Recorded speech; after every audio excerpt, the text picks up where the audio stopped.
Bismillahirrahmanirrahim. Assalamualaikum warahmatullahi wabarakatuh. Berjumpa kembali bersama saya Pak Denny di channel Denny Oktorian. Alhamdulillah kita kembali belajar setelah kemarin kita sudah mempelajari bab pertama, yaitu tentang dimensi 3, dan sekarang kita lanjutkan ke materi bab kedua, yaitu tentang statistika. Statistika di sini mungkin kalian sudah tidak asing karena sudah pernah belajar di SMP. Jadi Bapak harapkan kalian bisa dalam kembali pada pertemuan kali ini. Selanjutnya lihat di slide-nya.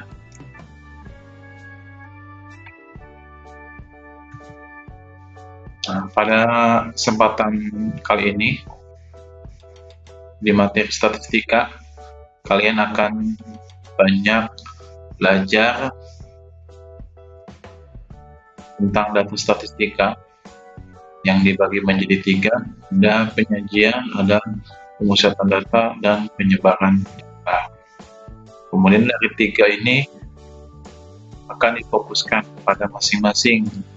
Di penyajian kita akan belajar tentang membuat tabel dan membuat diagram. Pada pemusatan data kita akan belajar menghitung kata-kata kemudian median, dan dilanjutkan fokus. Dan terakhir kita di penyebaran data akan belajar simpangan kata-kata dan simpangan baku.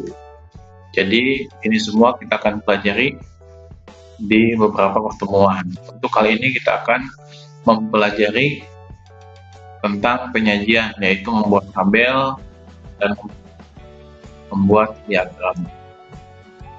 Next. Pengertian statistik.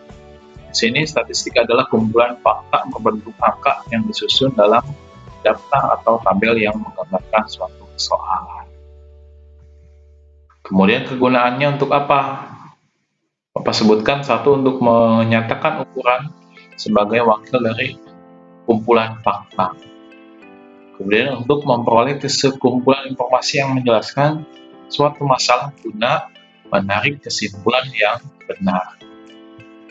Nah, dari uraian yang tadi, ilmu yang mempelajari tentang cara membuat statistik disebut statistika. Selanjutnya di sini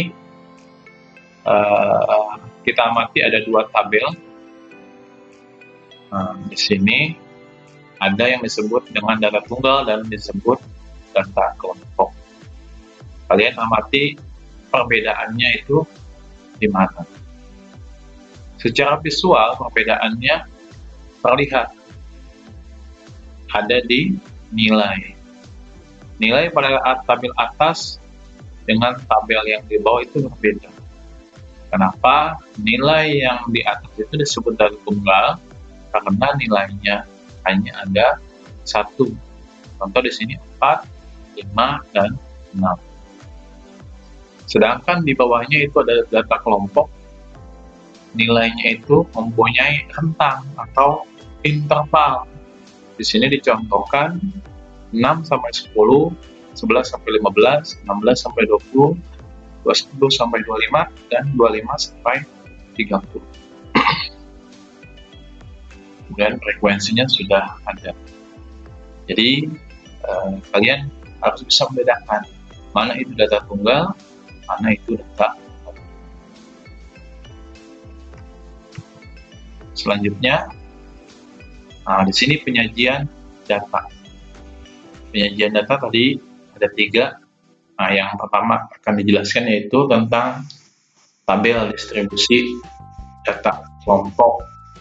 Kenapa ini harus dijelaskan kembali? Kan tadi sudah membedakan mana tabel distribusi tunggal sama distribusi kelompok. Nah, ini harus dijelaskan kenapa kaitannya dengan pembuatan distribusi atau tabel distribusi data kelompok itu ada langkah-langkahnya. Beda halnya dengan membuat tabel data tunggal. Kalau untuk data kelompok ada langkahnya. Kita lihat beberapa hal yang dilakukan untuk membuat tabel distribusi frekuensi, yaitu satu, menentukan jangkauan. Dua, di sini jangkauan adalah datum maksimum kurangi datum minimum, atau nilai yang paling besar dikurangi nilai yang paling kecil. Selanjutnya, menentukan banyak kelas interval. Di sini rumusnya adalah K sama dengan 1 tambah 3,3 log N, dengan N-nya jumlah kata. Kemudian yang ketiga, menentukan panjang kelas interval. P sama dengan J dibagi K. Di sini simbol-simbolnya ada J, ada K. Bisa aja nanti kita rubah. Yang pasti kalian harus tahu langkah-langkahnya. Tadi jangkauan, banyak kelas, dan panjang kelas.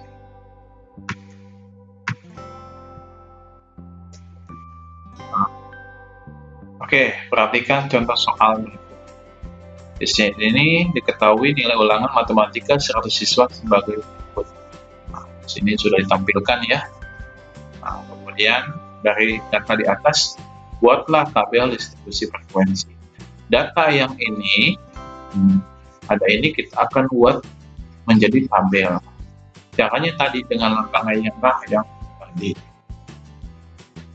Nah, di sini untuk menjawabnya, maka jangkauan, untuk mencari jangkauannya tadi nilai yang paling besar dikurangi nilai yang paling kecil.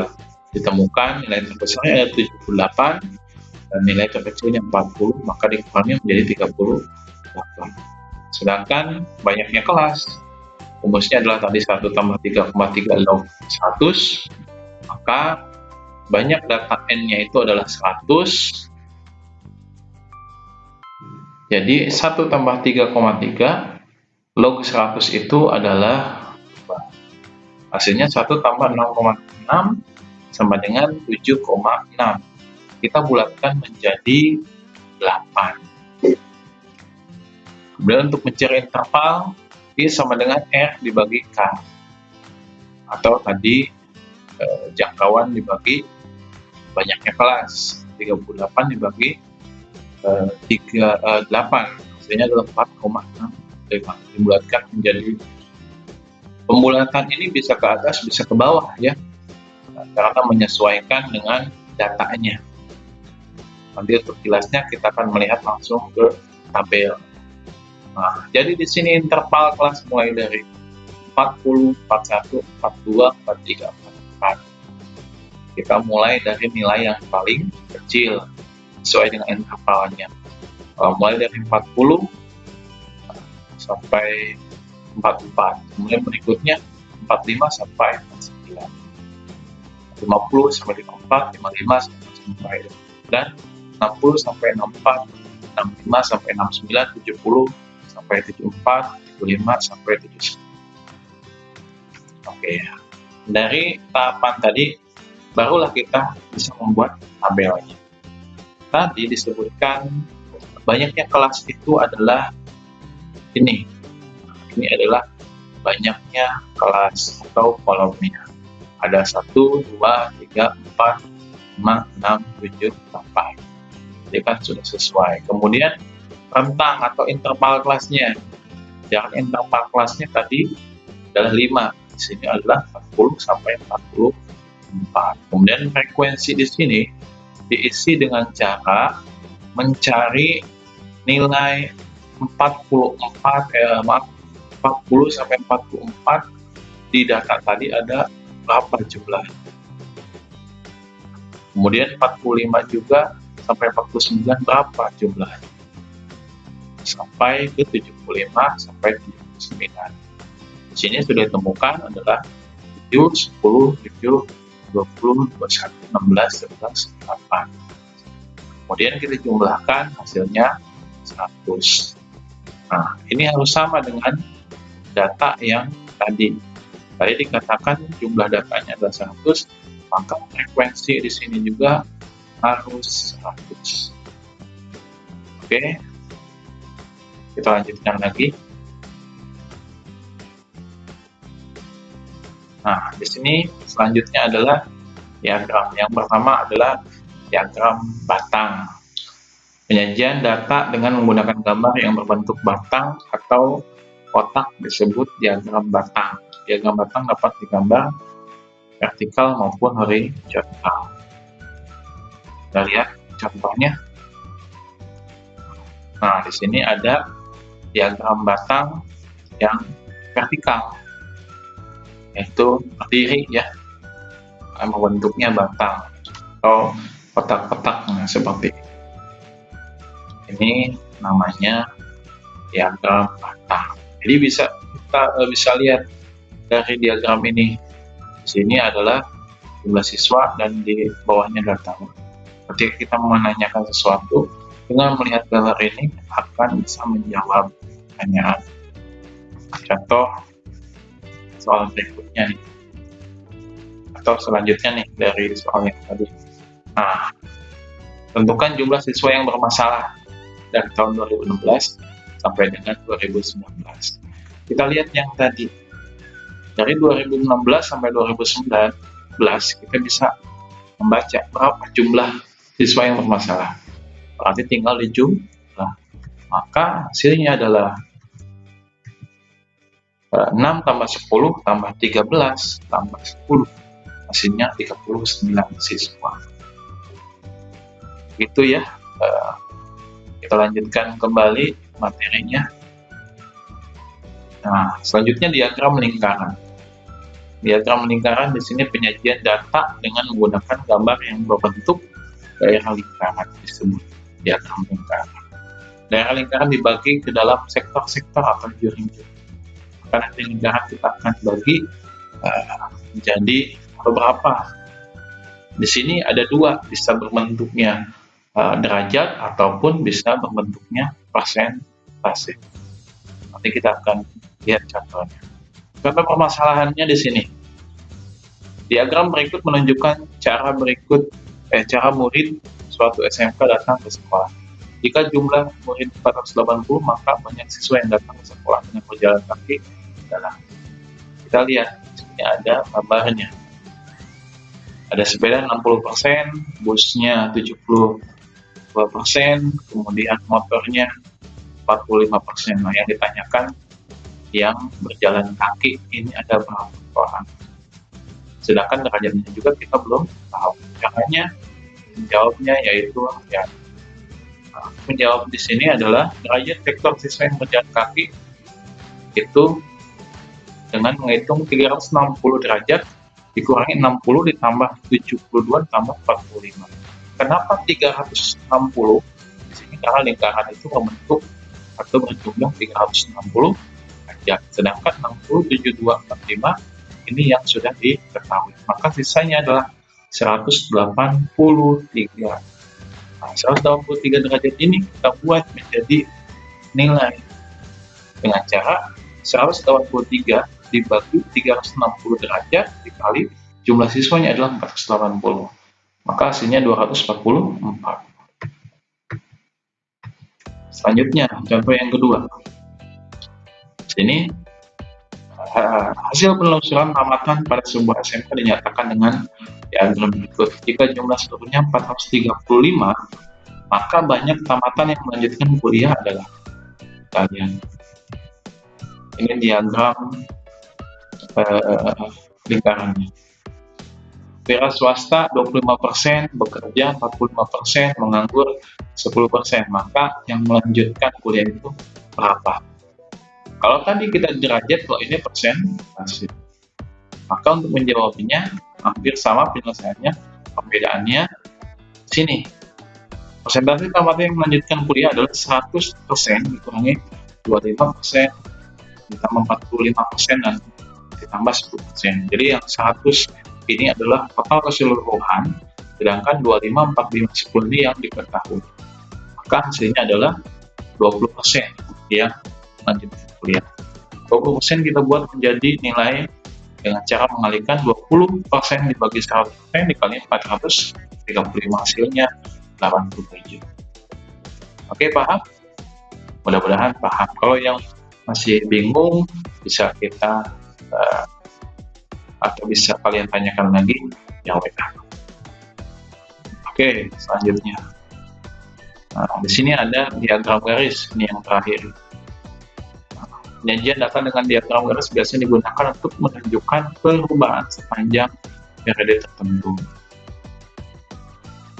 Nah, sebenarnya pada dasarnya diagram garis ini hampir sama dengan diagram batang. Perbedaannya, diagram garis hanya menggunakan garis, yaitu dengan menyambungkan titik-titik potong menjadi satu. Oke, kita lihat contohnya data lulusan SMK Nusantara yang bekerja sesuai dengan bidangnya dari 2015 sampai 2019 sebagai berikut. Kemudian buatlah diagram garisnya. Nah, di sini ada tahun, ada jumlah siswa. Kita lihat tahun 2015 80 siswa, 2016 100, 2017 160, 2018 120, 2019 200. Ini tabelnya, kita akan buat menjadi diagram garis. Maka kita bisa lihat di sini jumlah ada tahun, ada jumlah yang bekerja, maka kita buatkan titik potongnya. 2015 tadi 80, 2016 yaitu 100, 2017 160, 160 maaf, 2018 120, dan 2019 200. Nah, inilah ketemu titik-titik potong ini. Kita satukan, sambungkan menjadi satu bagian. Oke, mungkin itu saja materi untuk pertemuan kali ini. Mudah-mudahan bisa bermanfaat dan bisa meningkatkan motivasi belajar. Kemudian jika kalian masih bingung, masih ada pertanyaan, bisa kita lanjutkan via WA atau bisa ditanyakan langsung di Classroom. Terima kasih. Bapak cukupkan. Sekian. Wassalamualaikum warahmatullahi wabarakatuh.